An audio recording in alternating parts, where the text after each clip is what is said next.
मुश्किलें कितनी भी हों रास्तों में, कोशिश करते रहिए बेहिसाब। मंजिल जरूर मिलेगी आपको बरखुरदार। थोड़ा संयम और थोड़ा हौसला बनाए रखिए जनाब। नमस्कार साथियों, मैं दिग्विजय आपका स्वागत करता हूं अपने चैनल जियो क्लासिक पर। तो उम्मीद है आप सभी लोग स्वस्थ होंगे, मस्त होंगे, हष्ट पुष्ट होंगे, है ना। और पढ़ाई लिखाई बहुत अच्छे से कर रहे होंगे, क्योंकि परीक्षाएं चुनाव के बाद बहुत जल्दी होंगी, ये आप सभी लोग जानते हैं, बहुत अच्छी तरीके से जानते हैं। तो आज हम लोग उत्तर प्रदेश विशेष में अध्याय करने जा रहे हैं आपका, जिसमें कुछ संगीत संस्थान हैं और उत्तर प्रदेश का शास्त्रीय नृत्य हमने शामिल किया है, और इसमें कुछ साहित्यकार भी हैं उत्तर प्रदेश के जो प्रमुख हैं, एक दो जो चित्रकला और काव्य की चित्रकला की दृष्टि से। तो ये आपका टॉपिक होगा। आज हम लोग इसके बारे में डिस्कस करने जा रहे हैं। पहले भैया आज आपको हम एक बात बता देते हैं। देखो, एक काम आपको पहले हम सौंपते हैं, क्या? बस इस वीडियो में कुछ नहीं, आप जो है 30 लाइक पहुंचा दो। यह आपकी औकात का सवाल है कि आप 30 लाइक पहुंचा दो, और बाकी मेरी औकात का सवाल है कि आपको बस अगले 15 मिनट के अंदर उत्तर प्रदेश का शास्त्रीय संगीत क्या है, कैसे है पूरा इतिहास, उत्तर प्रदेश के प्रमुख चित्रकार, कला शास्त्र, उत्तर प्रदेश के महत्वपूर्ण संगीत संस्थान 15 मिनट के अंदर मैं तैयार करके दूंगा। ये मेरी हैसियत का सवाल है। अब कौन पीछे हटता है, ये आपकी बारी है और ये हमारी भी बारी है। आइए मैं अपना काम स्टार्ट करता हूं, मैं आपको दिखाता हूं। अब आपकी इच्छा है, आप क्या दिखाते हैं, क्या करते हैं। ठीक, चलिए एक बार बोल दीजिए जय श्री राम और अपना टॉपिक स्टार्ट। आइए, तो आप लोगों को मैं बताना चाहूंगा कि भारत के संगीत व कला क्षेत्र के प्रमुख संस्थान। देखिए, संगीत और कला जो है ये एक शैली है। इसमें संगीत कला में चित्रकला, संगीत कला, नाट्य कला, नाट्य शास्त्र, शास्त्रों के बारे में तो हम लोग पीछे पढ़ ही चुके हैं। अपना नाट्य शास्त्र यहाँ किसका है? भरत मुनि जी का लिखा हुआ था, जो कि उत्तर भारत के संगीतों का बाइबिल कही जाती है। ये पिछली क्लास में पढ़ाया, आज नहीं। आज हम लोग संस्थानों के बारे में बात करेंगे कि उत्तर प्रदेश में जो प्रमुख संस्थान हैं, चाहे कथक का संस्थान हो, चाहे संगीत का संस्थान हो, वो कहाँ स्थित है। तो मैं बताता हूं आपको भारत के संगीत व कला क्षेत्र के प्रमुख संस्थान, जिनमें पहला आप सभी लोग जानते हैं, सबसे महत्वपूर्ण है भाई साहब, सबसे महत्वपूर्ण है इस टॉपिक का। सबसे महत्वपूर्ण एक ये सवाल होगा, एक अभी बाद में आएगा शास्त्रीय नृत्य। तो आप लिख लीजिए, हेडिंग डालेंगे भारत के संगीत व कला क्षेत्र के प्रमुख संस्थान। भारत नहीं, या उत्तर प्रदेश कर लीजिए, उत्तर प्रदेश। उत्तर प्रदेश की हम बात करने जा रहे हैं। उत्तर प्रदेश के संगीत व कला क्षेत्र के प्रमुख संस्थान, पहला भातखंडे संगीत संस्थान। देखिए, भातखंडे संगीत संस्थान का इतिहास काफी पुराना है। क्या है तो आप जानते हैं। अब मैं जितना बोलूंगा मैं कहानी नुमा समझाऊंगा आपको, आप इसको नोट कर लेंगे। सुनने के बाद वीडियो पॉज करिएगा, इसको नोट कर लीजिएगा। देखिए, बात है सन 1925-26 की, जब यहाँ पे संगीत कला की दृष्टि से जो है उत्तर प्रदेश में एक नया युग आरंभ हो रहा था 20वीं सदी में। तो उस समय यह था कि कोई एक ऐसा केंद्र नहीं था, समझ रहे हैं ना, एक ऐसा केंद्र नहीं था जहां से कोई संगीतज्ञ है, मान लीजिए आपको तबला बजाना बहुत अच्छे से आता है, लेकिन उस तबला के मास्टर जो है उसका सर्टिफिकेट कौन देगा? इसके लिए कोई यूनियन नहीं था, कोई एक आधार सेंटर नहीं था जहां से मान्यता मिल जाए कि हाँ भैया फलाने जो है ये तबलाकार हैं, कोई ख्याल गाता है ये ख्याल गायक हैं, कोई सितार बजाता है ये सितार वादक हैं, बांसुरी बजाता है बांसुरी वादक हैं। ये सब कुछ भी अभी नहीं था, बात समझ रहे हैं। तो इसके लिए एक संस्थान की स्थापना की गई सन 1926 की बात है, लखनऊ में, जिसका नाम था मैरिस, जो है आपका मैरिस कॉलेज ऑफ हिंदुस्तान म्यूजियम। अभी संगीत का संस्थान नहीं है, अभी समझिए क्या था, मैरिस कॉलेज ऑफ हिंदुस्तान म्यूजियम। ये एक संस्था बनाई गई। तो अब क्या हुआ कि पूरे शहर के, पूरे क्षेत्र के जितने भी बच्चे होते थे संगीत सीखने के लिए, यहाँ पे आचार्य लोगों को नियुक्त कर दिया गया। लोग जाने लगे, संगीत का विकास होने लगा। इसमें धीरे धीरे एक सेंटर टाइप का बनता गया और कुछ सालों बाद ये बहुत बड़ी एक संस्था टाइप की बन गई। फिर बात है कि ये संगीत का है, तो इसके लिए संगीत में जो है कुछ इसको जो है एक यूनाइट करने के लिए एक अच्छा नाम दिया जाए। नाम क्या, नाम परिवर्तन होना था। तो नाम परिवर्तन होने के लिए क्या होता है कि नवंबर 1960 की बात है, नवंबर 1960 में इसका नाम बदल दिया गया और नाम बदल करके क्या रखा गया, इसका नाम बदल करके रख दिया गया था भातखंडे संगीत संस्थान, सॉरी भातखंडे हिंदुस्तानी संगीत संस्थान। कब की बात है, ये बात है आपकी नवंबर 2000 में। तो नवंबर 2000 में जो है इसका नाम बदल करके भातखंडे भातखंडे हिंदुस्तानी संगीत संस्थान रखा गया। कब की बात है, नवंबर 2000 की बात है। फिर इसी कालक्रम में और आगे बढ़ा और अब देख रहे थे कि यूनियन ज्यादा बढ़ता जा रहा है, लोग ज्यादा आकर्षित हो रहे हैं इसकी तरफ, कई सारे यहाँ पे अच्छे लोग मतलब पढ़े लिखे लोग आने लगे और इसमें क्या होता है कि कई प्रकार की शैलियों को, कई प्रकार की विविधताओं को, कई नाट्य कला, साहित्य कला और कई सारी जो है आपकी संगीत कला को बढ़ावा मिलने लगा। इसी क्रम में इसका एक बार और नाम में परिवर्तन हुआ जो आज भी है और अब ये आगे पता नहीं होगा कि नहीं परिवर्तन, लेकिन अभी जो है वर्तमान में ये कब से है तो 24 अक्टूबर सन 2000 को इसका नाम बदल करके रखा गया भातखंडे संगीत संस्थान। बात समझ गए, 24 अक्टूबर सन 2000 को भातखंडे संगीत संस्थान रख दिया गया जो हमारे लखनऊ में स्थित है। लखनऊ में कहाँ स्थित है आपको मैं बता दूं, जब आप कैसरबाग से होते हुए जाते हैं लखनऊ यूनिवर्सिटी वाले मार्ग पर तो वहां पर आपका पड़ जाता है बेगम हजरत महल के जो आपका गार्डन है हजरत महल पार्क के जस्ट पहले बटलर पार्क के दाहिने हाथ पर ये पूरा लोकेशन है। क्योंकि हम लखनऊ के हैं तो आप जानते हैं यहाँ का लोकेलिटी तो हमें पता ही है। एनीवे तो और ये सारे चाहे marriage college of Hindustan museum हो, चाहे आपका भातखंडे से हिंदुस्तानी संगीत संस्थान हो, चाहे जो नाम बदले गए हैं संस्था एक ही है, जगह लखनऊ है। ठीक, अगला बात करते हैं हम लोग जो है भारतेंदु नाट्य अकादमी। भारतेंदु नाट्य अकादमी की स्थापना कब होती है? नाट्य साहित्य, नाट्य कला को बढ़ावा देने के लिए बात है सन 1975 की, लखनऊ के अंदर भारतेंदु नाट्य अकादमी की स्थापना करी गई। क्लियर? अगली बात आ जाती है उत्तर प्रदेश संगीत नाट्य अकादमी। ये कंफ्यूज मत होइए, पहले भारतेंदु नाट्य अकादमी है, अब उत्तर प्रदेश संगीत नाट्य अकादमी। इसकी स्थापना कब होती है तो नवंबर 1963 ईस्वी में लखनऊ में हो जाती है। ठीक, उत्तर प्रदेश संगीत नाट्य अकादमी, इसकी स्थापना कहां पर है? लखनऊ में ही है।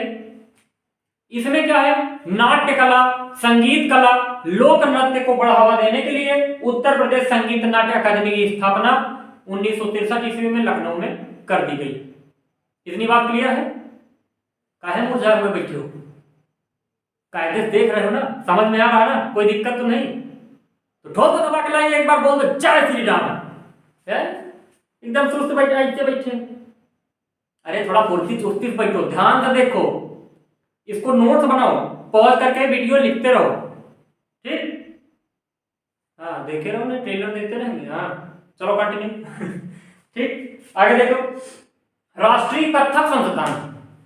बात है 1988-89 की। इस समय कथक बहुत ही अपने चरम सीमा पर था और इस समय तो हमारे लखनऊ में स्थापना हो भी चुकी है, जो कि बिरजू महाराज का तो नाम आपने सुना ही होगा, बिंदा दीन का नाम आपने सुना ही होगा। ये सभी कथक के एकदम क्या कहते हैं ना, प्रणेता थे, सूत्रधार थे।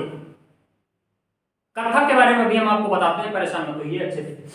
तो 1988-89 की बात है, लखनऊ में इसकी स्थापना कर दी गई किसी कथक संस्थान की। यहां से कथक की डिग्री दी जाने लगी। अब हुआ क्या, नवंबर 1963 से हुआ था।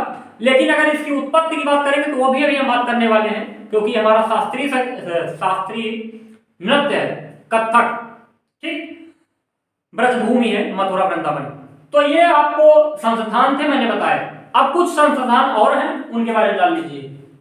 ये तो थे संगीत में। अब चित्रकला में प्रमुख संस्थान व चित्रकला से संबंधित प्रमुख लोग कौन से हैं? तो सबसे पहले बात करेंगे भारतीय कला परिषद। भारतीय कला परिषद की स्थापना कब होती है? तो बनारस में 1920 ईस्वी में भारतीय कला परिषद की स्थापना होती है। ये आप देख सकते हैं, भारतीय कला परिषद 1920। इसके बाद भारतीय कला भवन, एक्चुअली कला भवन क्या होता है? संग्रहालय, जहां पर कई सारी पुस्तकें, कई सारे साहित्य रखे होते हैं, कई सारी कलात्मक पेंटिंग्स दीवारों पर लगी होती हैं और अलमारियों पे रखी रहती हैं, सजावट की सामान्य होती हैं। तो ये सब चीजें स्थापित होती हैं। तो कला भवन संग्रहालय जो है, भारत कला भवन जिसका नाम है, ये कब स्थापित हुआ? 1950 में BHU यानी बनारस हिंदू यूनिवर्सिटी, बनारस हिंदू विश्वविद्यालय। ठीक, आपसे एक सवाल है, बनारस हिंदू विश्वविद्यालय की स्थापना जब हुई थी तो उससे पहले, मतलब जब स्थापना हुई बनारस हिंदू यूनिवर्सिटी के नाम से, ये नाम नहीं, इसके पहले इस यूनिवर्सिटी का नाम क्या था और किसने स्थापित किया था? जो भी बच्चा कमेंट में इस बात का जवाब दे देगा, चाहे वो कहीं ढूंढ के लाइए, जवाब दीजिए। आप लिखेंगे कहीं ढूंढ के भी, तब भी आपको याद हो जाएगा। आप इसको बताएंगे तो हम आपका नाम अगले वीडियो में टॉप पर आपका नाम लेंगे। ठीक, आइए फिर आपका बता दिया प्रमुख व्यक्ति। अब यहाँ पे हम आपसे बात करेंगे इससे संबंधित कुछ प्रमुख व्यक्ति थे, कुछ चित्रकार थे। असित कुमार हलदार, असित कुमार हलदार साहब ये बंगाल के हैं।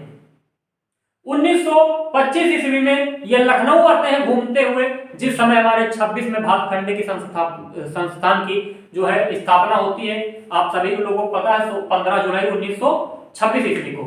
तो लखनऊ आगमन होता है इनका 1925 ईस्वी में। ये बहुत ही मशहूर जो है साहित्यकार, चित्रकार थे बंगाल के। तो ये यहाँ आते हैं उत्तर प्रदेश में, और यहाँ पर जो है वास एवं टंपा, वास एवं टिम्पा, वास एवं टेम्पा शैली बहुत ही महत्वपूर्ण सवाल है। कई बार परीक्षाओं में पूछा गया कि वास एवं टेम्पा शैली का जनक किसको कहते हैं? कौन है? असित कुमार हलदार। ठीक, असित हैं, असित कुमार हलदार। और बाद में यही शैली कुछ समय बाद लखनऊ शैली के नाम से प्रचलित हो गई। ये बात आपको पता हो गया। फिर ललित मोहन सेन, ललित मोहन सेन ये अब जो है मास्टर थे ग्राफिक विद्या के, ग्राफिक विद्या के मास्टर थे। तो इसलिए इनको जो है ग्राफिक विद्या का जनक माना जाता है लखनऊ में, और लखनऊ में इनका बहुत ही ज्यादा मान सम्मान है। ये सब अभी लोग जानते हैं, सब म्यूजियम में स्थित है। इनकी बुक्स वगैरह आप लोग जा सकते हैं देखने के लिए। ठीक, आपको पढ़ने के लिए पहले जो करो जो जरूरी है परीक्षा देनी। ठीक, चमन सिंह चमन, नाम बड़ा अच्छा है, चमन सिंह चमन। वाह, बहुत ही नाम की तरह इनके काम भी थे। ये भैया इतने बड़े चित्रकार और मूर्तिकला के विशेषज्ञ थे। इसके ऊपर इन्होंने 50 से ज्यादा किताबें लिख दी।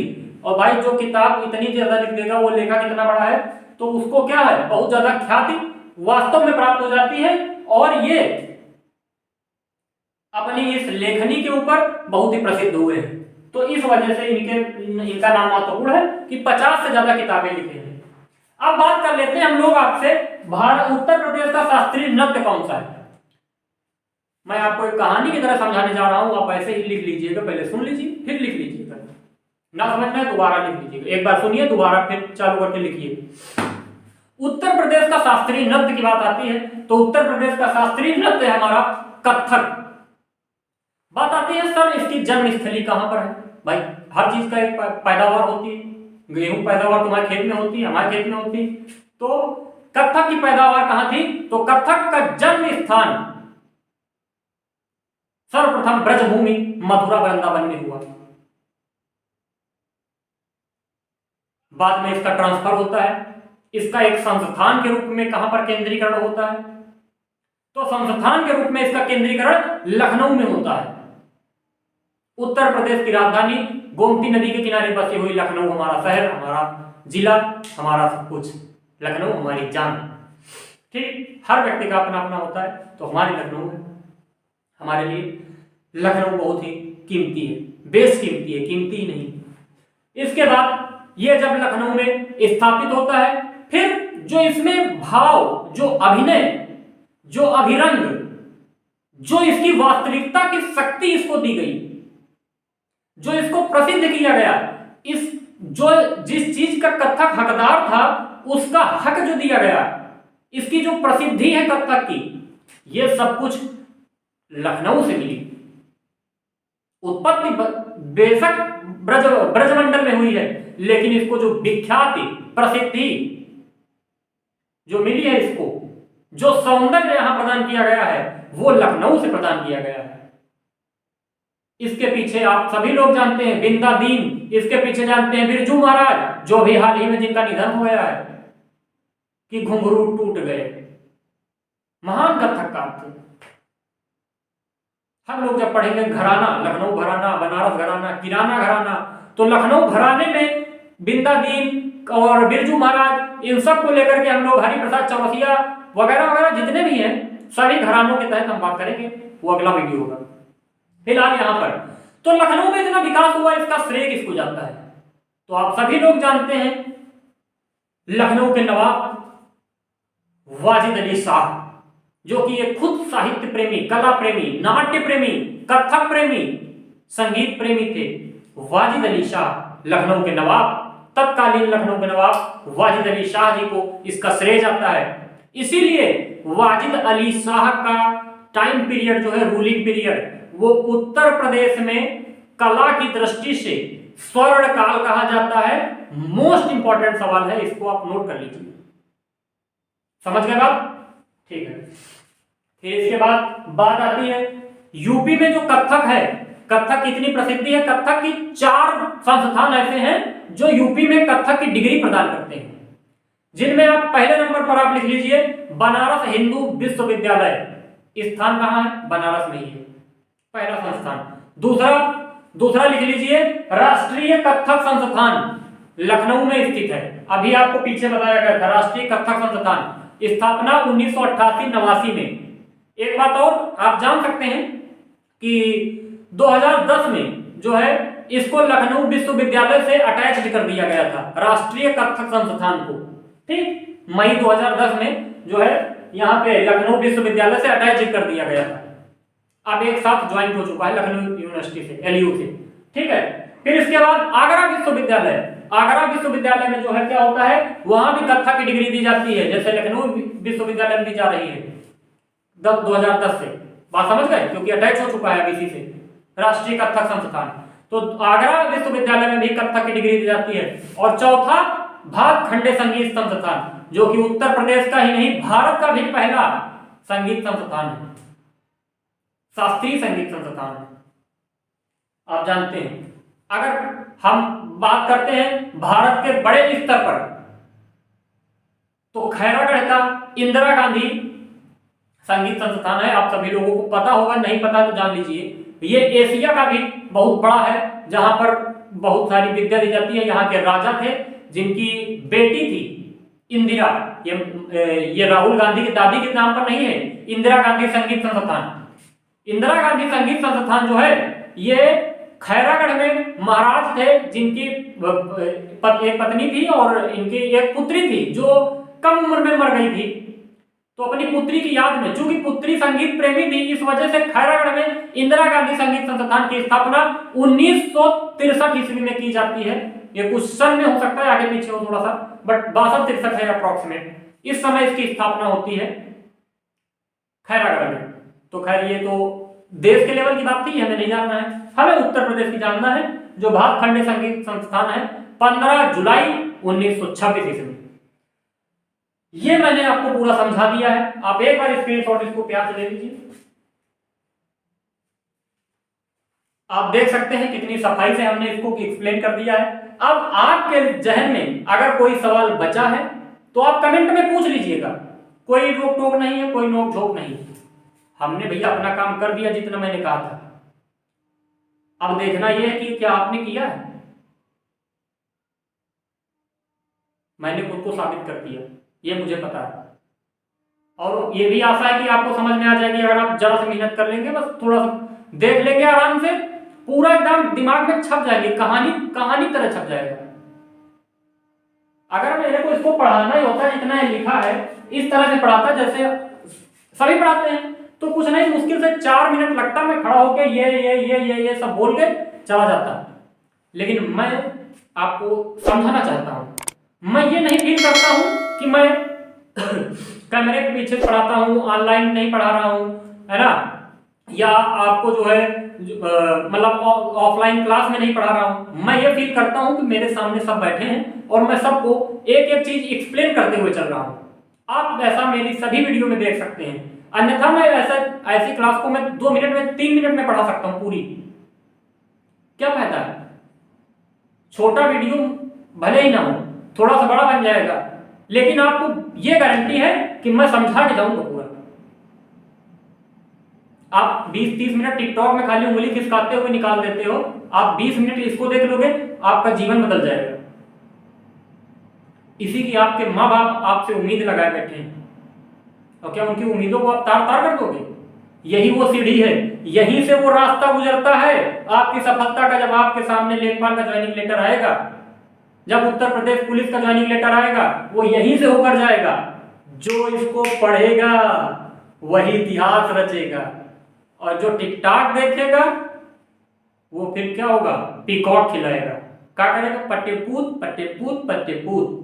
समझ गए? तो भैया आपको करना क्या है, आप तय कर लीजिए। फिलहाल मैंने अपना काम कर दिया है, अब आपकी जिम्मेदारी है। मिलेंगे हम लोग अगली क्लास में, तब घराने बनाने की बात करके लोक कला संगीत खत्म करते हुए उत्तर प्रदेश विशेष में 90% सिलेबस कंप्लीट कर चुके होंगे, और फिर हम लोग जल्द ही भारत का भूगोल और इतिहास स्टार्ट करेंगे। तब तक के लिए धन्यवाद।